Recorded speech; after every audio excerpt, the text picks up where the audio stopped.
Hi, I'm so happy you're here. Welcome to the Let's Keep Moving with Risha podcast. This is Risha. I'm a motivational speaker, content creator, and I love talking about things that will help you keep moving in your life, especially on areas like your life, your mental health, love, growth, and everything in between. So if you're ready, let's keep moving. Hello, guys. I hope you're all doing great. I hope you're doing amazing. And I hope that your voice doesn't sound like this. I know that my voice, like for the past few weeks, have been so crazy. I have sore throat right now, and I can't afford to reschedule a recording kasi I set my mind to record this day. I don't know. It's just that sometimes I feel like I need to really drink antibiotics. I don't know if na-experience nyo, pero every year kasi, I have the worst sore throat in the family. And every year, dumadaan yung season ko na sobrang lala ng sore throat ko. And ito yung sore throat na kailangan kong uminom ng antibiotics. So, parang every year, kailangan ko talagang magpa-check up, kailangan ko magpareseta ng antibiotics. And it's not like a typical antibiotic lang. Ito yung mga pricey antibiotic kasi medyo na-immune na ako dun sa mga mabababang dosages. So, I just feel like I really have to drink antibiotics kasi ilang beses na ako nagka-sore throat. And home remedies lang ang ginagamit ko kasi sabi ko hindi, kaya ko.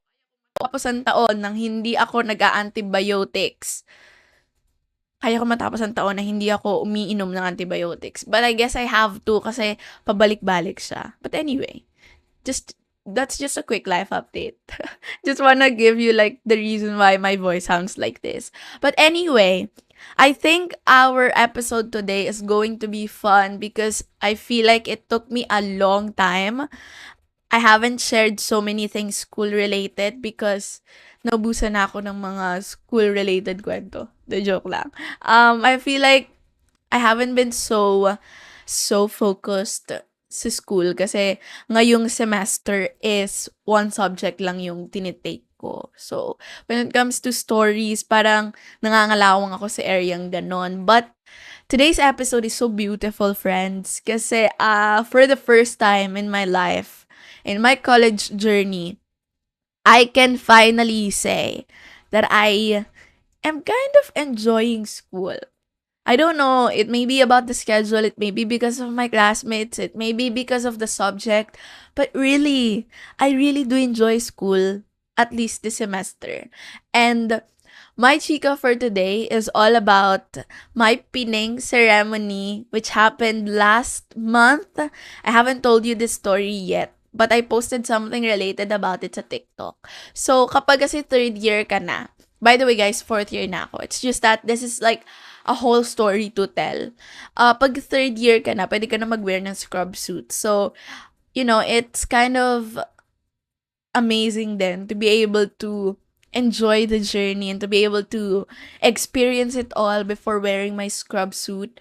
And honestly, I wasn't planning to attend. Kasi nga, last year, dapat doon ako kasama. Kaso, hindi nakasama yung name ko sa final list because of the subject na hindi ko pa natitake, which is yung tinitake ko this year, this semester. And alam niyo naman na I'm not really into school events. I haven't attended a single school event, a single university event. And I'm so grateful that I did attend the scrub suit or like the pinning ceremony. Last year kasi nagpatahi na nga ako ng scrub suit. And this is the story that most people do not know. I was so disappointed kasi nagpatahi na ako. And at that time, hindi ko alam na nag-iiba pala yung design every year. Kasi ang sabi sa akin ng isa kong mga professors, same design lang naman daw. And ngayong taon lang daw talaga nagpalit ng design. And next year is same design pa din. So, I shrugged it off. Okay, sabi ko, at least hindi na ako magpapatahe. But I found out na iba na ulit yung design. And I thought na okay lang na ma-postpone. Same pa din naman ang scrub suit design, just different people. But at my core, I just realized na I was so disappointed and I felt so sad about it. Except yun, I didn't make it again. Do you have like that season na parang you didn't make it again? Hindi na nga ako makaka-graduate on time. Tapos pati naman itong pining hindi pa ibibigay sa akin. So I was so sad about it. But attending the pinning last month was a surreal moment for me. I don't know why, pero it feels so special. It really pays to wait. And psychology taught me to trust the process. And that is what this episode is all about. Today, I thought of having this episode to inspire you and to push you to trust the process, and that the waiting season is actually beautiful. And it's something that we should be grateful for kasi nasa waiting season tayo. And, so many people will tell you to trust the process. So many people will tell you to, tiwala lang, trust the process. We've heard it, we've read it online, we've had friends who told us that, we've had families who told us that, but no one told us how. Diba? No one told us how to actually trust the process. No one told us what to do while trusting the process, or what's the cost you have to pay while doing it. So if you're interested to know how to really trust the process or what to do while doing it, then without further ado, let's keep moving. The first thing that you need to do while trusting the process. I know it's hard, but it's time that during this season, you remind yourself of your why. Bakit ka ba nandito? I mean, anong pinapatunayan mo or anong rason kung bakit ka nandito? Kasi when things get challenging, and for sure things will get challenging, reconnect with your core, or reconnecting with your core reason for starting the journey will make a huge difference in your life. Remind yourself why you committed to this path in the first place and what it means to you to actually finish it and to see what yourself looks like on the other end of it. When you start regrounding in your why, when you start regrounding in your biggest why, it can give you that inner assurance na I needed to keep going, especially when results are not yet visible. Alam nyo, my biggest why in psychology is is my family. Like, I needed to finish school for my family. I really needed to. This isn't just about dreams, this isn't just about me, it's about my family. Kasi I have a huge choice. I have the option to stop school because I'm already working. I have been starting some stuff and some career online, and I find it very sustainable for me. And there's a lot of moments in my life na parang feeling ko nagta-thrive na ako dito. Feeling ko magaling na ako dito. Feeling ko okay na ako dito. But when you really connect with your why, with your biggest purpose, to make your family proud, to make the people around you proud, to make your younger self proud, it just makes life so much easier. Ang hirap-hirap kasi magpatuloy when your purpose or when your why is in you lang. But when it's for other people, and I mean this genuinely, when this is for other people, when it's for your family, when it's for your younger self, it's lighter. And alam niyo yung kahit mahirap, kahit sobrang hirap magpatuloy, you will choose to, not because you want it, but because there's a bigger purpose why. And sa tingin ko, parang feeling ko, yun talaga yung kulang ko before. I felt like everything I do is so selfish and so self-centered. Pero it will make a huge difference pala when it's for other people then. When it's for the people I love, when it's for the people who really cares and believes in me. So, yeah, something you can consider. When you are really in a place of confusion, of not wanting to continue, of not knowing how to really trust the process, go back to your core and makikita mo na yung core mo pala is for other people then. I don't know if this will work for you, but it worked for me. There were a lot of moments talaga during my high school or my college life, especially first year, second year, na nagpapatuloy na lang ako because I really wanted my family to be proud of me. I mean, that's my burning desire talaga at that time. And if it weren't for that, I think I've dropped out of school for like a long time na. Kasi I feel like I'm doing well naman with what I do online, with content creation, with freelancing, and with all the work I'm doing. Feeling ko sapat na yon. But I'm so grateful that my family kept me grounded and actually kept me going. Kasi if not for that, I wouldn't be this far. Imagine, I was an engineering dropout. And oh my gosh, isang semester na lang after this semester and an OJT and I'm almost finished. So I'm so glad I went back to my core and actually kept going. By the way, friends, if you're currently finding value in this podcast episode, I truly appreciate it if you can take a moment to give this episode a 5-star rating on your preferred podcast platform. Kasi your ratings and reviews help us reach more people and continue delivering meaningful content. And thank you for helping me. Thank you for helping the show reach or surpass the 1,000 ratings. I am so grateful. Thank you so much for your support. Grabe, it just makes me so kilig na yung work mo or yung ginagawa mo even without getting paid to do it. Na-appreciate siya ng mga tao. So it's this is a force for good. This is a passion project and I'm happy I'm helping. So next thing that you have to do while having to trust the process is, I know this is cliche, but you don't have to stare or look at the entire journey. You just have to focus on the next step. When you think kasi about the big picture, it can really feel overwhelming and even impossible. Like really, I can imagine like when I was just in my first semester as a psych student, every time I get to look at the entire journey, every time I get to look at the bigger picture, I would feel that rush of anxiety throughout my whole body. I was like, oh my gosh, it's like another 8 semesters away. And I was like, paano ko yung tatapusin? Sayang kung tinapos ko na lang sana sa engineering, edi sana patapos na ako, ganyan-ganyan. Pero when you really think about that big picture, it will really stress you out. But what if you just think of finishing the semester and then enrolling sa next semester and then surpassing that midterms exam and thinking of that final exam and just, thinking of surviving the next step. Instead, zero in on what's right in front of you. You have to trust that each small action adds up over time.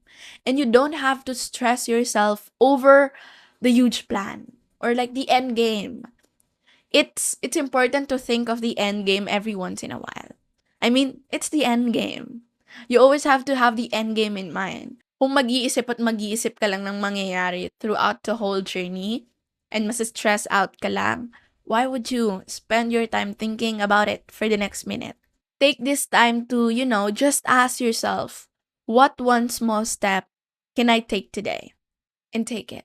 What's that one small step you can take today? And once you answer that, take it. Do it. Kasi by focusing on each step as it comes, you build momentum without the pressure of being or seeing the entire staircase. And I'm going to tell you, if you just allow yourself to be, not to do, to be in the moment, you'll realize that you are exactly where you needed to be. When I found every day sa school, sa university, and I'm telling you, I really feel like every day is like a movie scene for me.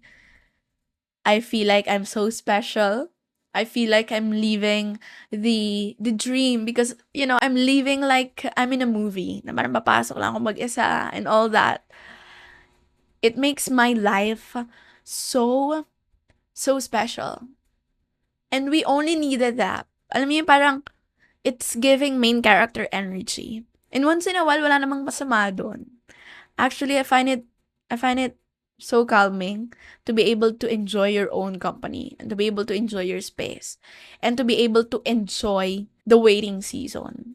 The last thing that I'd like you to remember every time you're in the season of waiting is to remind yourself of your past wins. So often, we forget about this. Feeling natin, kapag tapos na yung mga panalo natin before, feeling natin, kailangan na natin silang kalimutan. Pakiramdam natin, it doesn't matter anymore. And we shouldn't think about it often kasi tapos na eh. Nanalo na tayo before. Baka kailangan na nating manalo ulit. Kailangan na nating uling magpursige and all that. But I saw this IG reel once and it says, think of all the things that you have achieved despite being afraid, despite being fearful, despite doubting yourself. Imagine all that you could achieve if you start believing in yourself, if you start trusting yourself. Kasi 'di ba, think back to the times when you like trusted the process before, maybe in school, maybe in relationships, or even learning a new skill. There were probably a lot of moments na you didn't know how things would work out, but you got surprised. Eventually, it did. So, parang use these memories lang as proof na things can work out again, even when you don't see immediate results. This reminder and this continuous reminder sa sarili mo can really help you keep the faith when the going gets tough. And that's all you needed. I don't want to even make this episode longer for you. I don't want to stress you out. Trusting the process is a personal thing. It is something that you get to choose what you do while doing it. It's something that you get to not negotiate with other people. This is your thing, this is your journey, and I trust you with it. I'm telling you, here's the thing. I want this to be something you would remember as you finish up this episode. More than trusting the process, trust you. This is how you trust the freaking process. Kasi you will never fail you. You will never disappoint you. We had a mini retreat last October. It was a mini retreat organized by Miss Chinny and Miss Libni. And there was a part na yung iba na kasi yung kausap dun sa retreat na yon. And when it's that conversation, it really calls you to listen as well and to understand what is it for me. So, there was this part na biglang nagtanong si Miss Lib dun sa isang attendee ng retreat na, do you trust yourself? Tapos biglang napapunta na sa akin, ikaw Risha, do you trust yourself? Do you? And I was like, oh my freaking God. I don't. I mean, it's that question that actually made me really think, I do not trust myself. The reason why I can't trust the process is because I do not trust myself. And when you come at that particular realization, dun mo marirealize na when you start trusting yourself, when you start trusting you, you will then start to trust the process. Kasi all throughout, baka kaya hindi ko kayang magtiwala sa process or sa proseso ay dahil hindi ko naman pinagkakatiwalaan yung sarili ko habang nasa proseso ako. And it might be the same thing for you. Baka kaya hindi ka makapagtiwala sa process, sa universe, sa nangyayari sa surroundings mo, is because you don't trust you. So maybe that's the decision that you need to take from this moment on. Trust you. Ako kasi personally, I tend to run away from my problems. I tend to panic. I tend to doubt myself. And nandun lagi ako sa freeze mode. Na pag nasimulan ko na, I tend to stop kasi I doubt myself na. And I feel bad for it and it's something I'm still working on. This episode is a friendly reminder for you and for me that trusting the process is trusting yourself while doing it. You can't just watch life unfolds right in front of you. You've got to do the work. And while you are doing the work, trust yourself while doing it. The journey isn't just about believing that things will work out. We've heard a lot of that before. Things will work out, trust the process and all that. But maybe the journey is about believing that you have what it takes to make it work out. And it will totally change the game for you. When you trust the process, you're also trusting that you'll have the patience, you'll have the resilience, and you'll have the adaptability to navigate each step. You're not just saying na, I hope this will turn out okay. But you're saying, I trust that no matter what happens, I can handle it and I'll keep moving forward. And it will bring the power back to you. Now, things are within your control. It's knowing that even if path twists and turns, you're capable of adjusting. Even if things go slower than planned, you're strong enough to keep going. This time, trusting the process become less about waiting for a result and more about trusting that you are growing, you are learning, you are evolving no matter what's happening around you.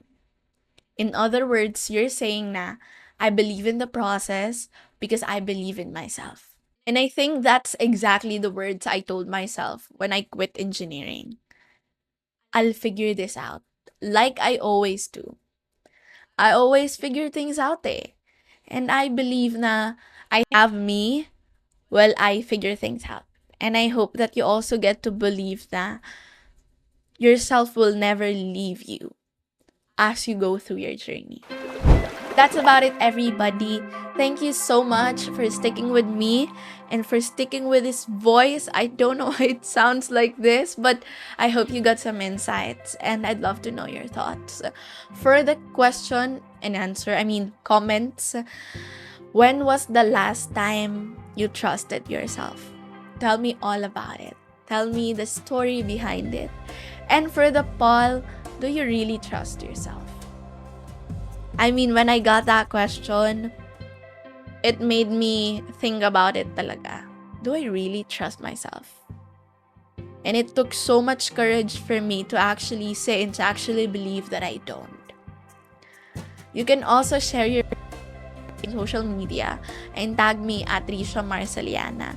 Your feedback and thoughts are really invaluable to me, friends, and I really can't wait to see what resonated most with you. Again, this has been your friend and your host, Risha. Know that I'm grateful for you. I have always been. And it is because of you that this show keeps moving. So really, I am grateful for you. And I'm rooting for you. Big time. I'll see you in the next few days. Don't forget to always keep moving. Bye.